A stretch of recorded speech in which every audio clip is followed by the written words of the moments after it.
Olá, você que me segue pelo Rodrigo Silva Arqueologia, estamos de volta aqui para o nosso bate-papo semanal sobre Bíblia, teologia, e o vídeo de hoje é especial. Hoje eu falarei com vocês um pouco sobre Jerusalém, sendo o encontro de três religiões monoteístas, as três grandes religiões monoteístas do mundo: cristãos, judeus e muçulmanos. Como eles convivem? Como é a cultura desse lugar? Venha comigo para esse passeio pelo Oriente Médio e aproveite! Muito bem, a gente está agora aqui em Tel Aviv, acabei de chegar de Dubai, foi só uma parada rápida lá. O aeroporto de Tel Aviv não é muito grande, o calor já está chegando, lá fora não vai dar para vestir essa blusa. Estou com o passaporte da Laura aqui, ó. Vocês não estão vendo a Laura, mas ela está filmando do outro lado. Vamos conhecer Israel para quem não conhece ainda, para quem já conhece vamos rever Israel e muita novidade, muita curiosidade para vocês.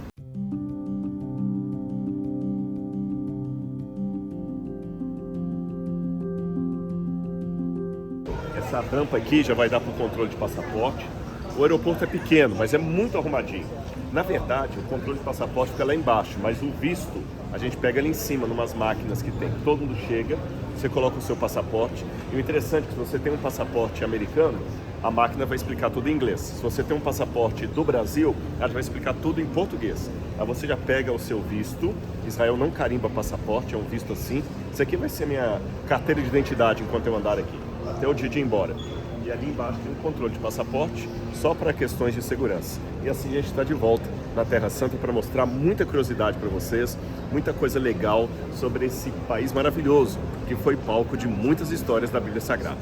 Aguarde aí que eu tenho muita coisa para contar. Olha, esse painel aqui é novo, olha que lindo. Várias cenas bíblicas, Davi, deve ser Salomão, que está a construção do templo aqui, até a época também dos cruzados. O curioso que aqui em Israel, aquilo que no Brasil nós chamamos de história do Brasil, que é uma história secular, para eles é a história do país, ou seja, estudar a Bíblia aqui é matéria de sala de aula, porque é a história do próprio país, tá bem? E aqui eu nunca tinha visto esse mapa aqui de imagem, esse quadro bonito, muito bem feito. Olha o Hetzel, esse de barba aqui que está apoiado assim, é o Hetzel, um dos criadores do Estado judeu, da ideia do sionismo, né? Então deve vir desde os períodos bíblicos até os tempos de hoje. Eu estou vendo lá o Ben-Gurion, Lubavitch, até o ministro Netanyahu também está ali, Albert Einstein, Golda Meir, são todos nomes importantes da história do judaísmo. E lá, para o Rim, Rabin, bem-vindos a Israel, né? São todos bem-vindos.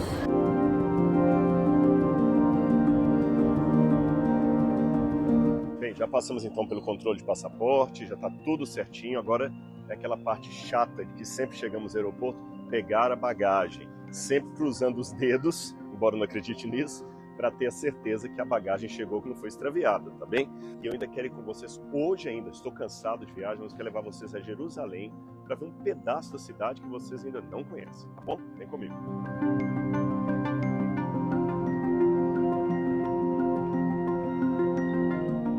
Chegou aqui, vamos ver se é essa mesmo, prontinho. Finalmente as malas chegaram, não ficou nada para trás, agora é ir pro carrinho até seguir para Jerusalém.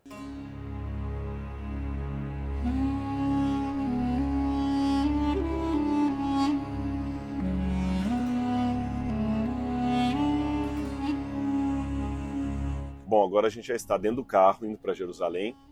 Aqui vai dar mais ou menos uns 40, 50 minutos de trânsito até lá, de rodovia. Não vamos pegar muito trânsito essa hora.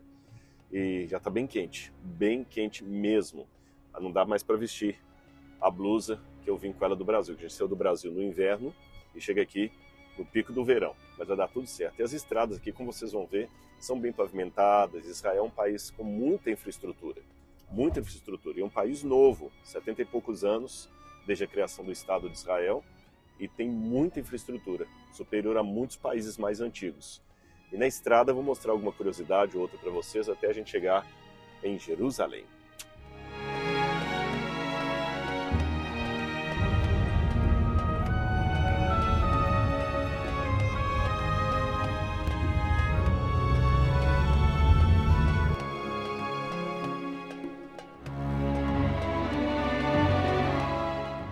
Bem-vindos a Jerusalém. Agora eu quero mostrar uma outra parte da cidade para vocês. Eu agradeço mais uma vez a Laura, que está filmando aqui, minha amada esposa, gente. Não estou sozinho, não.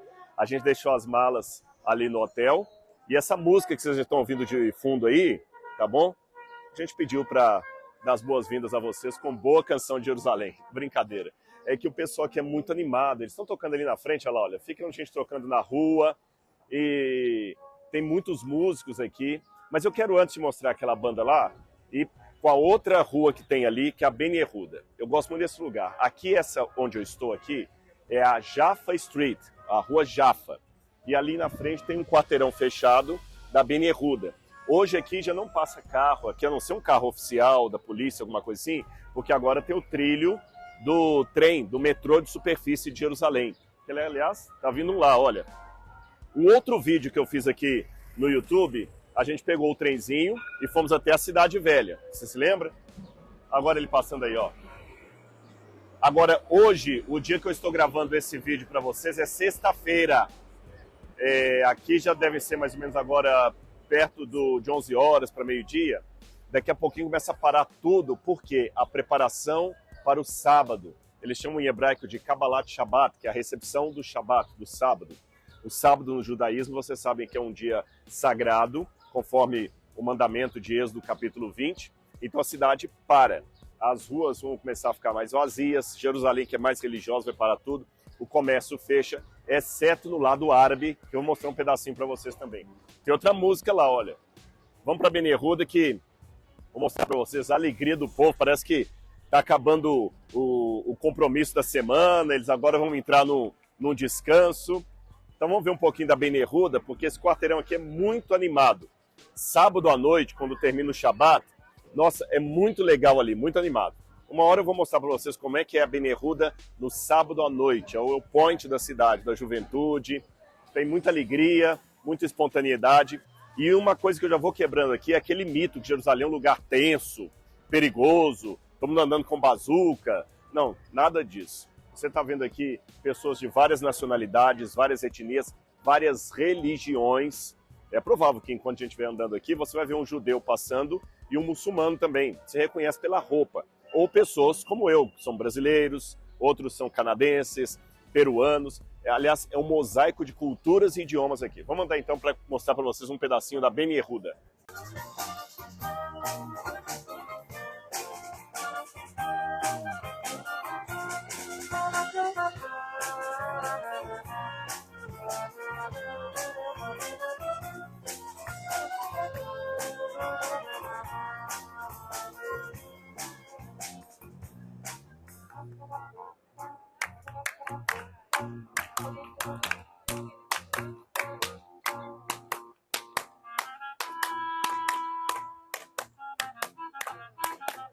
Você viu? Jerusalém é isso, é alegria, é música, descontração, gente animada.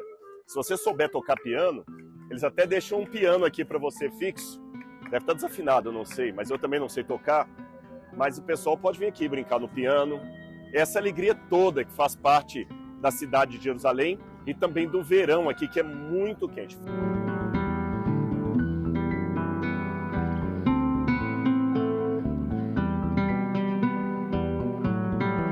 Por falar em verão, deixa eu contar para vocês uma história relacionada a essa camiseta que eu estou usando aqui.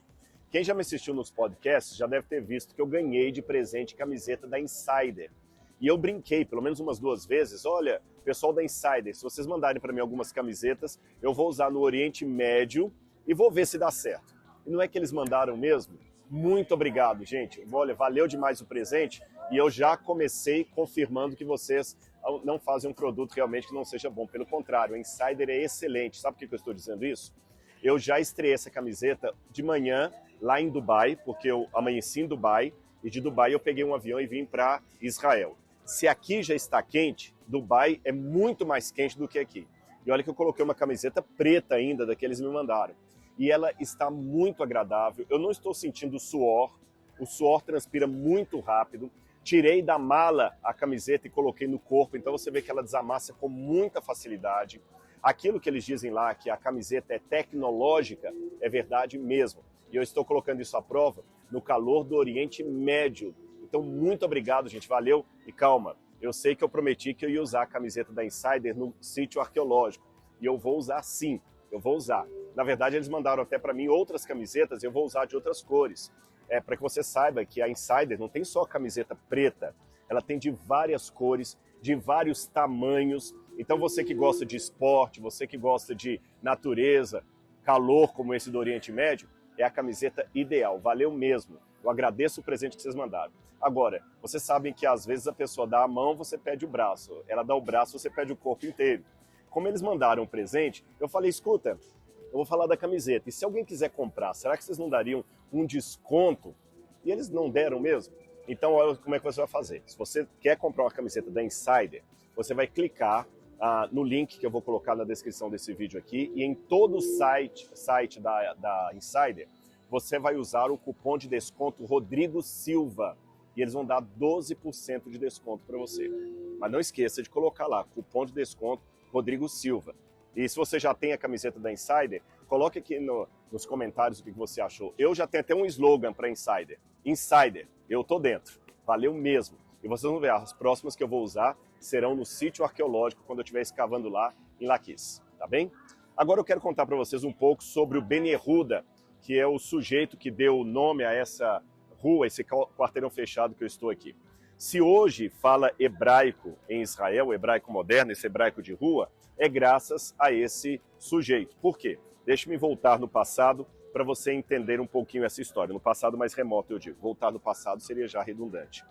Na época do cativeiro da Babilônia, os judeus saíram da terra deles e foram cativos 70 anos no reino de Nabucodonosor. Então eles perderam a fluência da língua hebraica.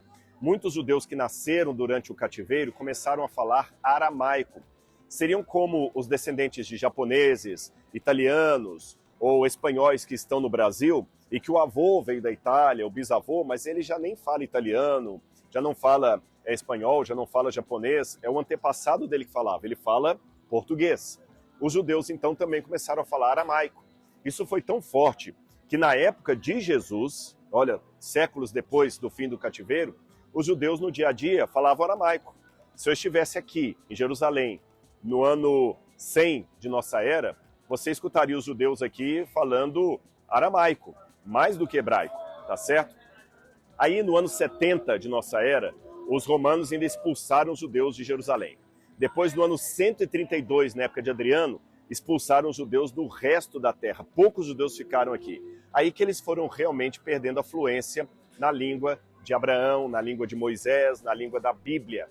E muitos judeus religiosos, para evitar falar o hebraico, que para eles era uma língua sagrada, só para a Torá, eles falavam em casa o Yiddish, que é uma mistura de hebraico com alemão, com outras línguas antigas da Europa, é o Yiddish. Aí Ben Yehuda, num movimento completamente revolucionário, falou, não, nós vamos falar hebraico no dia a dia. E graças a ele, ao seu esforço, os judeus começaram aos poucos a falar hebraico, sonhar com o retorno para a terra, com a criação do Estado de Israel, e hoje aqui você tem hebraico em todo lado lá, nas placas, tá vendo? Olha, até o McDonald's lá, você tem kosher e hakosher, escrito em hebraico e em inglês, e o McDonald's, tá vendo? Então, esse aqui é um pedacinho da história de Jerusalém para vocês verem. E olha como é que a modernidade vai misturando também com as tradições antigas. Você tem essa loja aqui, e ela vende materiais religiosos. Sabe o que é isso aqui? É o kippá, que o judeu usa para fazer oração ou mesmo como uma peça do seu vestuário no dia a dia, tá bem? Aqui nós temos um casal, por exemplo, a moça é judia, o rapaz é judeu, tá vendo? Ele está usando o kippá dele. E como adolescente gosta de usar também, eles têm kippá até para adolescente. Olha ali, olha. Adolescentes. E outra peça também do vestuário que tem a ver com a religião é o tzitzi, que são essas cordinhas que o judeu usa para lembrar dos mandamentos de Deus. Na verdade, esta é uma lei que está na lei de Moisés. E até para um juvenil você tem aqui, olha, evidentemente depois que ele fez o bar mitzvah, que ele já pode ler a Torá, a camiseta dele bem de jovem com o tzitzi pendurado aqui. Tradição milenar misturada com tradição do século 21. Agora eu quero mostrar para vocês uma parte da cidade de Jerusalém onde você tem também muitos árabes, para você entender um pouco a convivência entre judeus, muçulmanos e cristãos, todos no mesmo lugar. Como é que isso funciona? Então vou mostrar para você.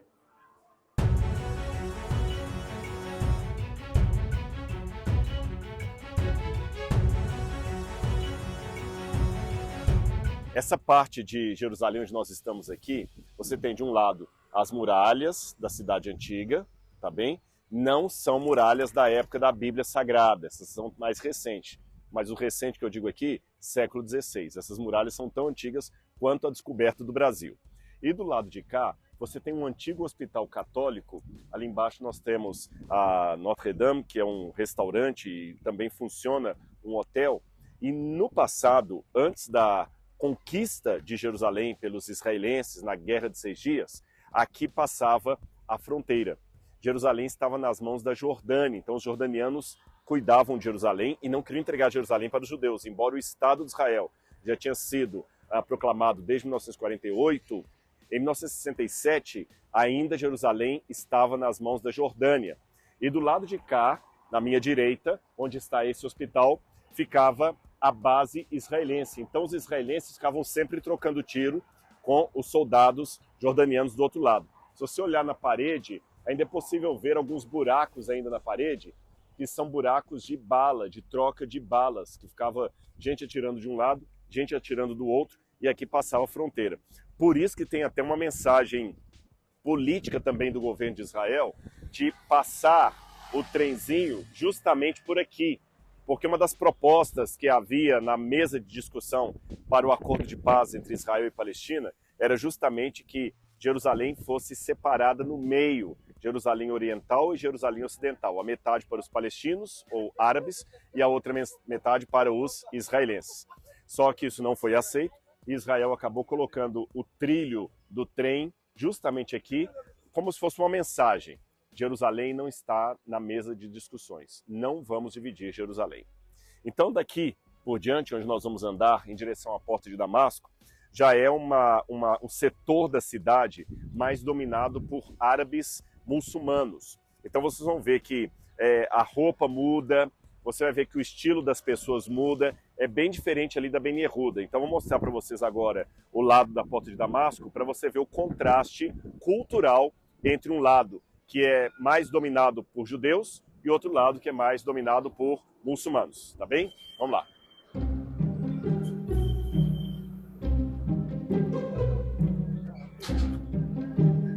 Olha que nós já estamos na porta de Damasco. Essa porta aqui, tá vendo a multidão saindo ali? Olha, pessoas que estão sempre saindo, entrando em Jerusalém. Pelas roupas aqui atrás você vê que já é uma vestimenta diferente, tem muitas roupas mais árabes, você ouve muito mais árabe aqui do que hebraico. Então aqui há uma concentração maior de muçulmanos e árabes. Agora, atenção, isto não significa que um judeu não possa vir aqui. Quando a gente começou a descer aqui, é porque eu não estava ainda com a câmera ligada, mas nós vimos passando judeu tranquilo aqui e também muçulmano, não há essa dificuldade não. Normalmente, sexta-feira é o dia sagrado para os muçulmanos. O sábado é o dia sagrado para os judeus. E o domingo é o dia sagrado para a maior parte do cristianismo. Há cristãos como eu que guardam o sábado, o Shabat, mas a maior parte dos cristãos guardam o domingo. Uma minoria guarda o sábado, judeu guarda o sábado, muçulmano a sexta-feira. Só que você pode falar, mas se eles guardam a sexta-feira, como é que o comércio está todo funcionando? É que o muçulmano não guarda a sexta-feira como o judeu guarda o Shabat, nem aquela ideia de guardar o domingo para os cristãos que entendem que é o domingo ou guardar o sábado. É um dia de orações especiais. Então, a sexta-feira sagrada para eles tem mais a ver com a disposição das orações. Vocês conseguem ver que o perfil das pessoas é bem diferente, é uma outra cultura. E por que essa porta chama Porta de Damasco? Essa é uma pergunta interessante.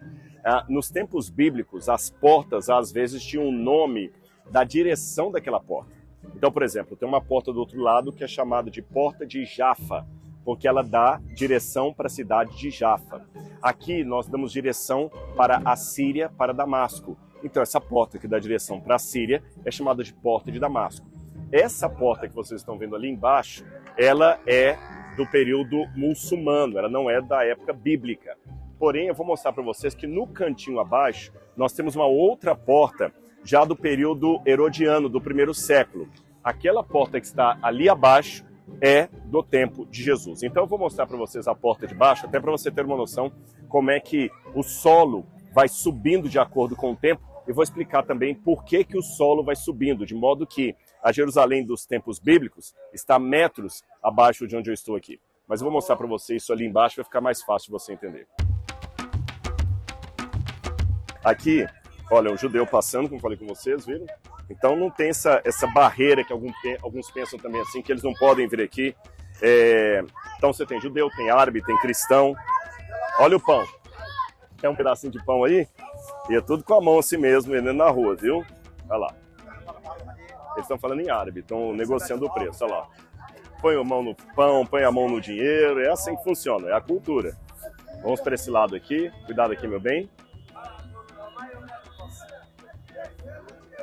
Como eu falei lá em cima, como aqui é uma concentração maior de muçulmanos, sexta-feira é o dia sagrado que tem orações especiais, muitos deles devem estar vindo do Domo da Rocha, onde tem a mesquita de Al-Aqsa, as orações, então eles vêm todos e estão saindo nesse momento. Deve ter acabado a oração, por isso esse fluxo de pessoas, misturando também com o comércio. Olha lá, o rapaz está vendendo o pão lá, a senhorinha vai comprar o pão, deu o dinheiro pegou no dinheiro, olha lá, agora pegou o pão, pôs na sacola, no enrolo e vai assim mesmo. E todo mundo é feliz, ninguém morre, tá todo mundo, morre pelo menos disso, né? Todo mundo morre, é claro, mas ninguém morre disso aí, devem ter mais anticorpos. Agora eu vou mostrar para vocês a porta do período herodiano, ela está aqui embaixo, ó. Olha aqui, deixa eu pastar aqui olha lá embaixo, vocês estão vendo a porta? Essa porta é dos tempos de Jesus. Olha a porta atual da Idade Média. Tá vendo a diferença de uma para outra? Então o apóstolo Paulo, quando o livro de Atos dos Apóstolos fala, Atos capítulo 9, que Paulo foi para a estrada de Damasco, quando ele teve aquele encontro com Cristo, que a luz aparece para ele cai, e ele fala, quem és tu, Senhor? Ele fala, eu sou Jesus, a quem tu persegues. Saulo, Saulo, por que me persegues? Saulo de Tarso pode ter saído por aquela porta ali, tá certo? Quando ele foi para a cidade de Damasco, só que na metade do caminho ele teve um encontro com Cristo e se converteu. Aí você pode perguntar, mas o que aconteceu que o piso hoje está bem acima da época da Bíblia? Isso é uma lei que a gente chama lei da estratigrafia. Com o passar do tempo, as pessoas vão construindo assentamentos em cima de assentamentos. Então, como eles não tinham trator, não era uma questão de sair limpando tudo e construir por cima. Nós temos raros casos na arqueologia antiga em que eles limpavam completamente a área. Na maioria dos casos, eles construíam por cima das construções anteriores. Então, destruíam a cidade, construíam por cima. Destruíam a cidade, construíam por cima. E Jerusalém foi construída e destruída várias vezes, seja por guerra, por abandono, por terremoto, por muitas coisas. E você tem um indício ali. Todo esse barulho que vocês veem de várias vozes, o pessoal gritando e falando alto, faz parte da cultura do Oriente Médio. Eles falam alto, eles gesticulam, eles são bem expressivos na maneira de comportamentar, eles são muito passionais. Quando eles ficam bravos mesmo. Quando ficam felizes mesmo. É a cultura do Oriente Médio, tá bem? Bem-vindos à terra da Bíblia Sagrada. Foi aqui que tudo aconteceu.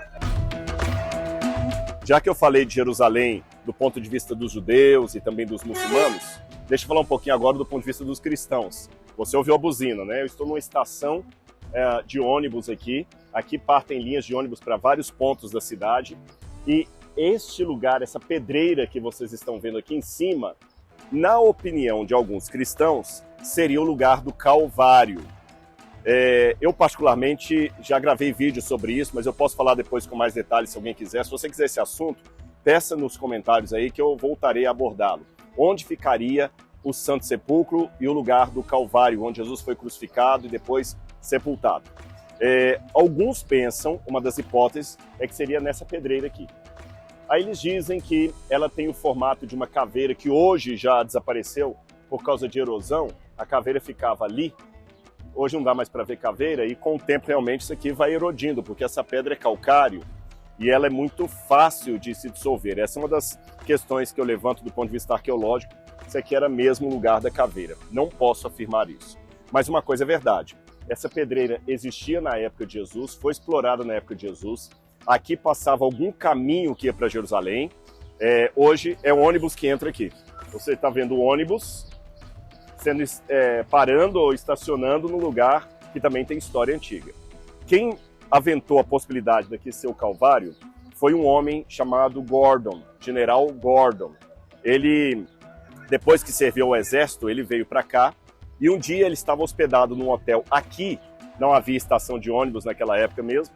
Então ele vendo essa pedreira, ele percebeu que ali no canto tinha algo que parecia uma caveira. Como a palavra Calvarium em latim significa caveira, ou Gólgota em hebraico, a mesma palavra, Gólgota, Calvário e caveira é a mesma palavra, crânio. Ele falou, olha, então se ele tem o formato de uma caveira, Jesus deve ter sido crucificado por aqui.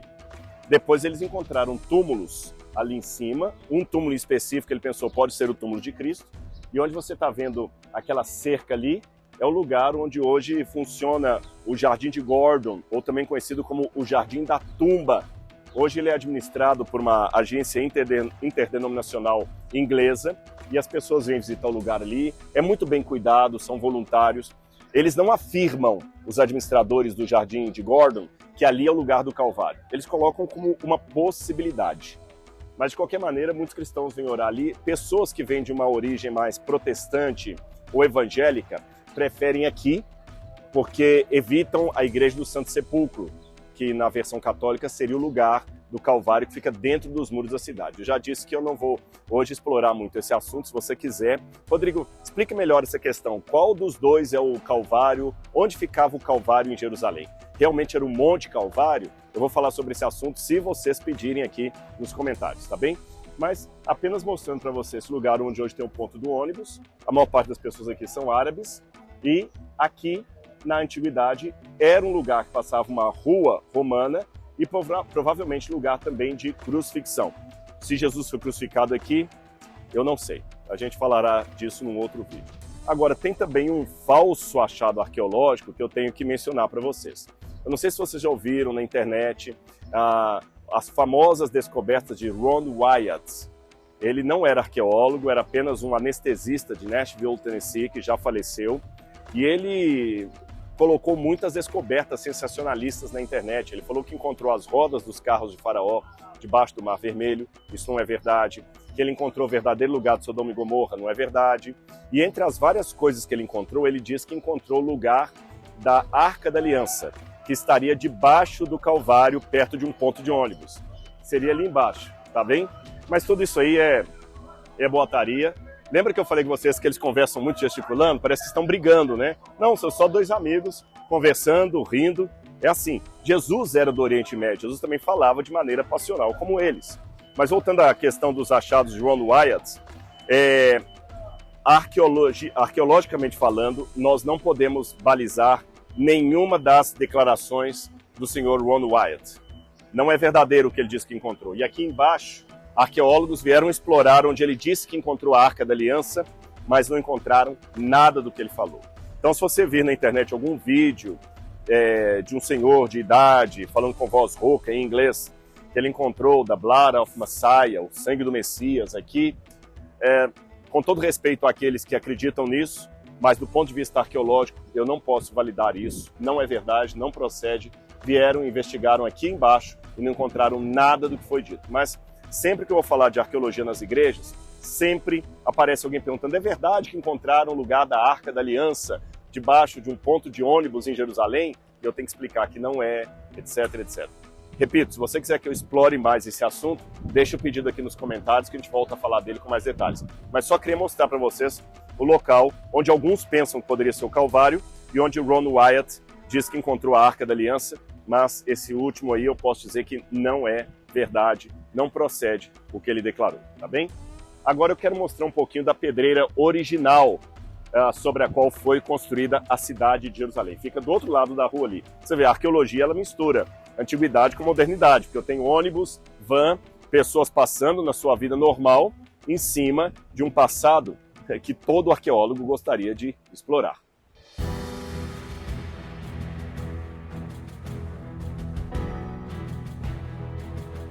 Bom, terminando o nosso passeio aqui por Jerusalém, eu sei que você deve estar com um gostinho de quero mais, mas a ideia é essa mesmo. Se você gostou desse formato de vídeo, que eu vou mostrando para você pedacinhos da cidade, também deixa aqui nos comentários. Rodrigo, eu quero saber mais, mostra mais Jerusalém, mostra outros cantos do país, eu vou fazer isso para você. Mas tem que deixar o pedido aqui, tá certo? Essa parte aqui dá para eu ilustrar bastante um fenômeno do passado que nós não temos no Brasil, mas eles têm aqui no Oriente Médio, que são abalos sísmicos. Olha bem, ali você tem o muro da cidade, como eu falei com vocês, o muro é do século XVI, é tão antigo quanto a descoberta do Brasil. E aqui embaixo você tem a colina original, o Monte Sião. Isso aqui, essa colina é o Monte Sião, em cima do qual a cidade de Jerusalém foi construída. Mas olha que interessante, ali no meio você tem como se fosse um V. Você percebe? As pedras afundaram assim, fazendo quase que um V. Por que isso? Terremoto. Jerusalém já sofreu diversos terremotos, abalos sísmicos. Há inclusive abalo sísmico em Jerusalém, descrito no Antigo Testamento. Jesus colocou até que os terremotos seriam também eventos que aconteceriam no mundo antes do seu regresso ao planeta Terra. E Jerusalém foi epicentro de vários abalos sísmicos. E a cidade caiu muitas vezes diante da terra tremendo. E aqui eu tenho uma evidência do passado que aqui teve terremoto. Aí você vê que a cidade, para sobreviver, não foi tão simples assim. Olha lá também na frente, você pode perceber que as pedras, elas estão meio assim na diagonal. Percebe? Tem até um portão ali, olha. Você nota que elas estão numa diagonal, e aqui faz como se fosse um V. Aí você tem uma ideia da violência, da fúria que foi aquele tremor de terra aqui que provocou essa catástrofe em Jerusalém. Com certeza muitas pessoas morreram. Eles sempre interpretavam os terremotos como sendo ação da ira de Deus. E essa rocha, do ponto de vista geológico e arqueológico, é o resto original da colina do Moriá. Moriá foi onde Abraão levou Isaac em sacrifício, que também tinha uma parte chamada Monte Sião. Se eu pegasse essa mesma colina aqui e continuasse andando com ela, ela avançaria para onde está a rua aqui. Ou seja, na época da Bíblia Sagrada, onde está esse calçadão aqui, onde está a rua ali com os carros, aqui ainda fazia parte da colina do Moriá, tá bem? A mesma colina sobre a qual Jerusalém foi construída. Eu não sei se a Laura vai conseguir mostrar, ali nós temos a rocha atrás dessas árvores, ela é mais alta, então você vai perceber que ela tem uma altura bem maior e ela então continuaria vindo até aqui. Evidentemente que essas rochas foram cortadas aqui. Até na época romana também, eles costumavam cortar algumas dessas rochas, não todas, porque na época não tinha dinamite, é claro, mas eles já pavimentavam e passavam uma estrada romana ali por trás. Mas a rocha continuaria aqui, e a cidade foi construída em cima dela. Olha quanta história bíblica. No topo dessa rocha foi onde Abraão levou Isaac em sacrifício ao Senhor. Foi no topo dessa rocha que foi construído o primeiro templo por Salomão e o segundo templo, que foi o templo que Jesus conheceu na época de Herodes. Se eu continuar nessa rua até lá embaixo, eu tenho o Vale do Cedron, e lá no alto você tem o Monte das Oliveiras, aquelas construções que você está vendo ali já de uma igreja, de vários pórticos, assim, vários arcos, ali tudo já faz parte do Monte Escopus e o Monte das Oliveiras. O Monte Escopus é o monte de onde os romanos enxergaram Jerusalém quando Tito e Vespasiano vieram para destruir a cidade no ano 70. Por isso que é chamado de Monte Escopus, o Monte da Observação.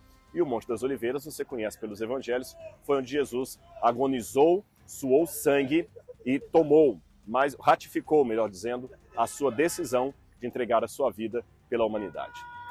Cada pedaço dessa cidade aqui dá uma história da Bíblia, uma ilustração do cenário bíblico, dá um sermão. Por isso que eu gosto de vir aqui.